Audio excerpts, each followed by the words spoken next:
Halo sobat, kita berjumpa lagi. Di video kali ini saya akan menunjukkan bushing roller mesin multi ya.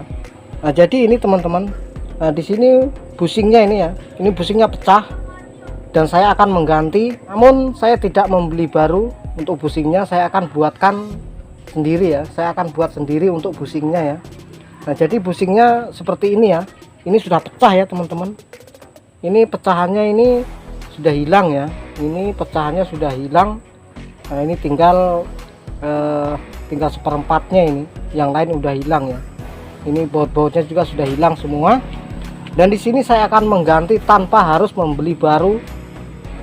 Namun di sini saya akan membuatnya ya. Saya akan membuat sendiri. Selanjutnya saya akan modif ini ya, roller pendorong ini untuk memaksimalkan ya, supaya lebih maksimal untuk mendorong kayu. Ini saya akan modif kembali ini. Ini caranya seperti apa, silahkan disimak ya. Ini teman-teman ya. Nah, jadi pertama saya akan membuat bushing roller pendorong mesin multi.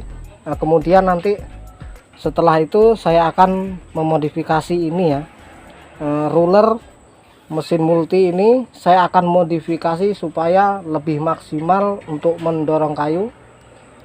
Silahkan disimak ya videonya, siapa tahu video ini bermanfaat. Nah, ini di sini nampak ya, ini nampak. Nah, ini karena sudah pecah ya, pecah udah seperti ini. Ini saya akan buatkan baru.